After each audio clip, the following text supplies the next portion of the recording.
This is my 1979 Ford Ranchero. It's new to me.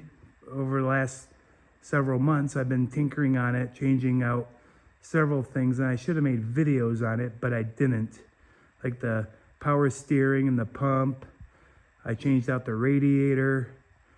I put a better cooler thermostat in it so it would run cooler. I thought it was running too hot. Anyway, this video's being done because I need to change out my shift seal on my transmission, and I believe it's leaking, and I believe my transmission pan is leaking as well. So I'm an aircraft mechanic by trade, so this is, you know, new to me, and I work on my own vehicles when I can. Sometimes I have to take it to the shop because it's a little too deep for me. But yeah, we're gonna rip it all apart and show you how to do it. I only saw one video on YouTube that shows you how to do this, and it was in fast forward motion. And I'm like, that ain't gonna work for the average guy that just wants to do it at home. So on to the next step. I have already taken the drain pan off and took the filter off. And I already bought parts to change the gasket and the filter.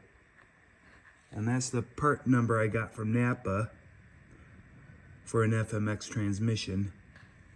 And this is the shaft seal that I got. And that's what it looks like. This is what it looks like. I let it drain overnight to keep the fluid from dripping on me as I'm working on this. And that's what was leaking.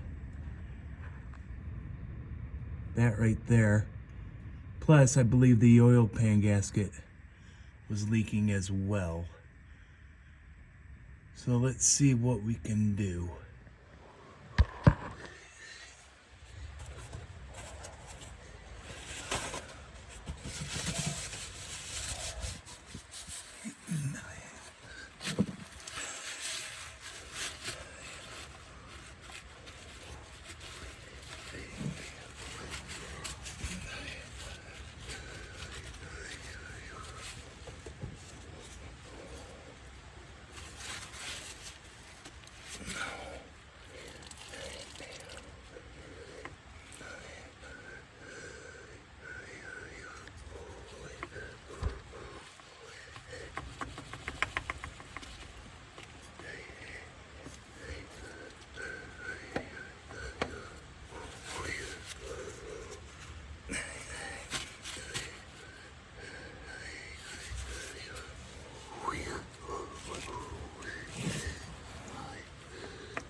So after I got the two bolts out,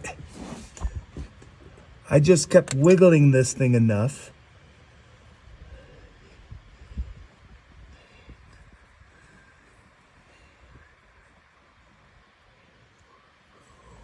I just kept wiggling this enough, and the two lines came off. So this, I just kept wiggling it, and then finally this smaller tube broke loose, and then this just came out. So I put this in a nice bowl so it wouldn't sit in the dirt. I'm on the dirt floor, of course.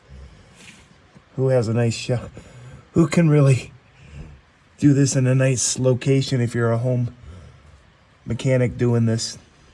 So anyway, on to the next step. So from what I understand, you take that nut off, and that's your shift down lever. And then the bigger nut is 7/16. And let's see how this works. Well, this is a 1/2-inch nut that holds the downshift. So I'm going to take the nut off.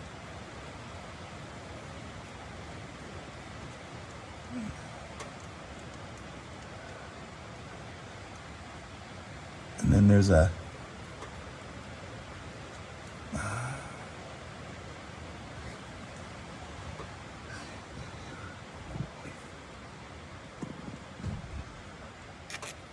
lock washer.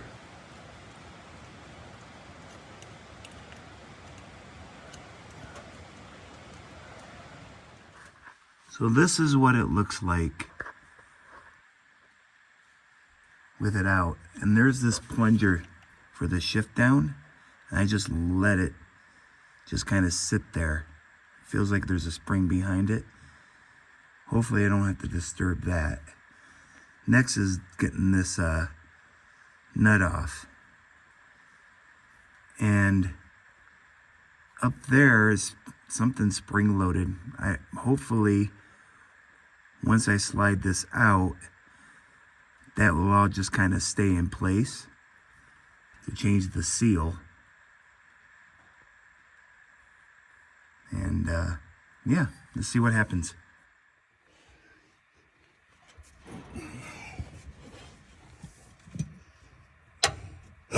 So I used the swivel and I was able to break the nut free. I had to use a pair of pliers to hold the shaft on this side. So I'm gonna start loosening this up. Let's see if I can get it.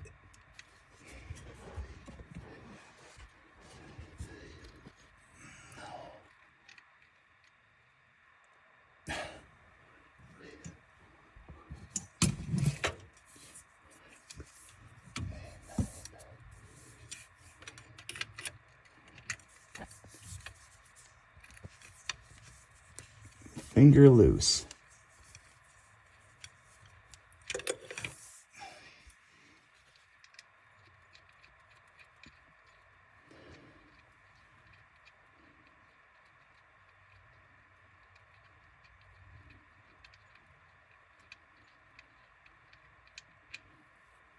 Now that I have the nut off, right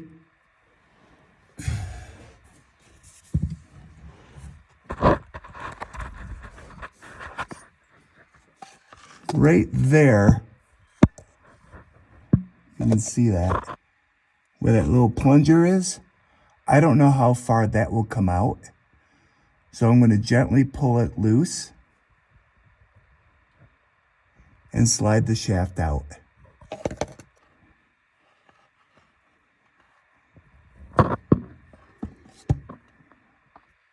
Let's see if I can get it better.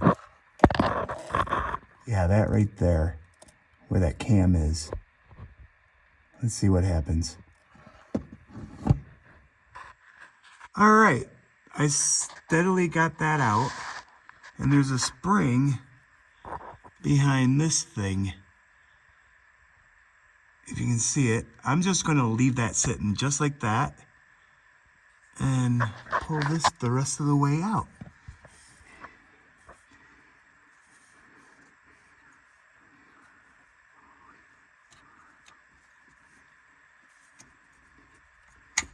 There we go.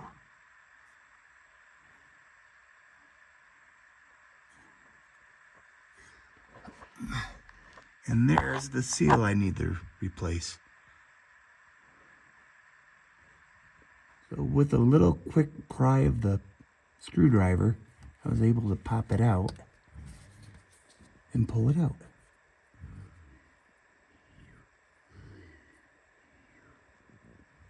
Next I'll clean it up and put the old one in, or the new one. I did it off camera, but I used a little bit of assembly lube and started pushing it in with my fingers. And then when I got it pretty much straight in, I just tapped it a little bit with a hammer. So now I'm ready to go back together. So before I put in the valve body, I figured I'll clean it up and make sure how all this stuff goes back together. So you got a large spring that goes into this spot. Oh, that spot right there. And this spacer, or whatever, goes in like that. And then your large spring will go in like that. For your small spring, it goes around that. And from a video of somebody breaking this down on YouTube, this is just a spacer, so it'll go in just like that. And then once it's in the vehicle, we can put this on and get it going. And hopefully the tubes wouldn't be a hindrance putting this back in, and the 2 bolts, which are 7/16 or a 1/2 inch. So yeah, that's what's going in next. So I did this off camera, but getting this back in, you had to push, hold it, and turn this to line up with this and get the nut on. It took me forever. It kind of sucks, but keep pushing on it, and what I basically did to get it actually in is I put the nut on, and with a screwdriver and fingers and stuff, keeping your tongue to the right side of your mouth, I got it in.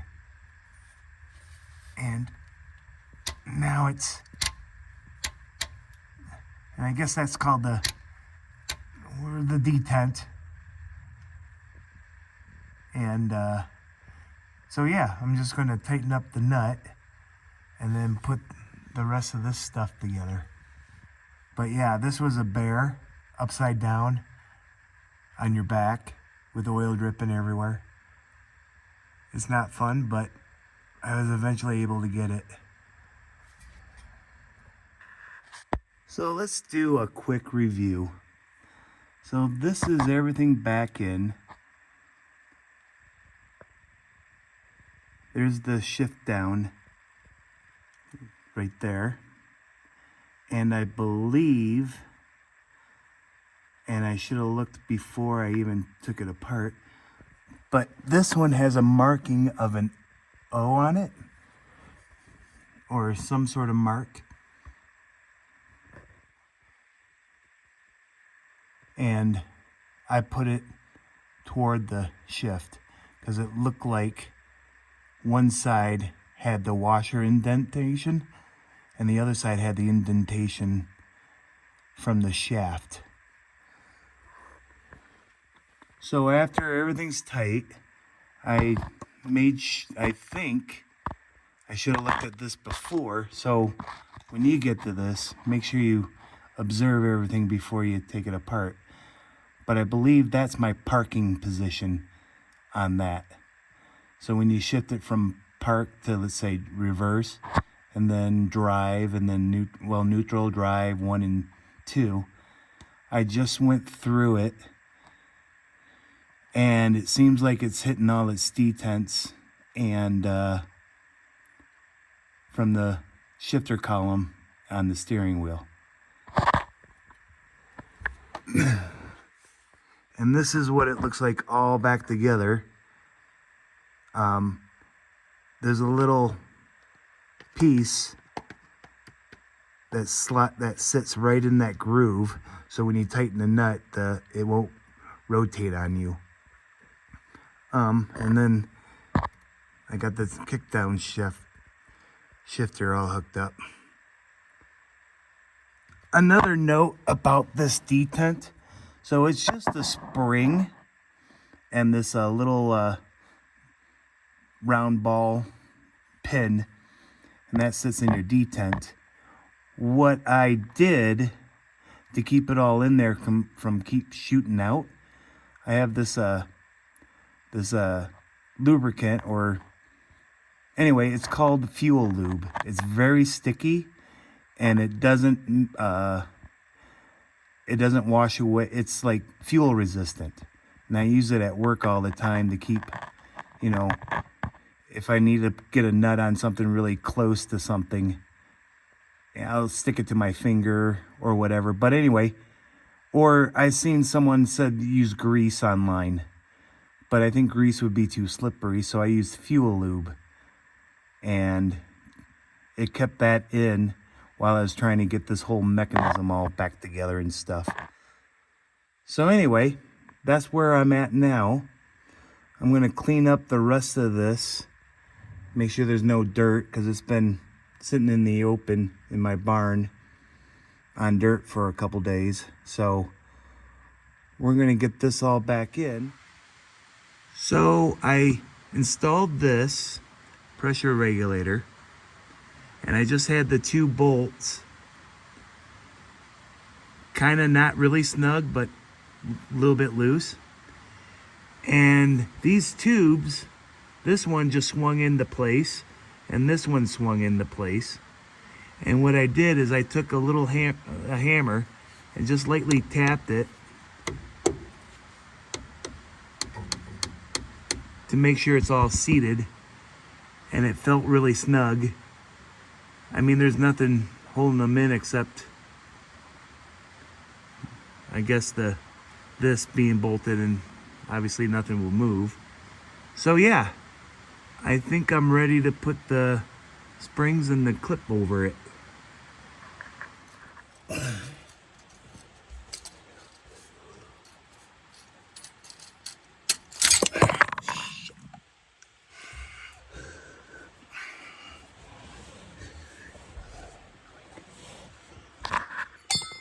All right, as you can tell, it was kind of a bear. So I did finally get it in, and yeah, it looks great. Overall, this wasn't a bad job. It's just I have never done it before, and the videos I've seen online are very limited. Like, there's one video where they changed the seal and then dismantle all this stuff, but it's in fast mode. And I'm like, what? Wait, what? So I decided to make a video. I don't make videos at all.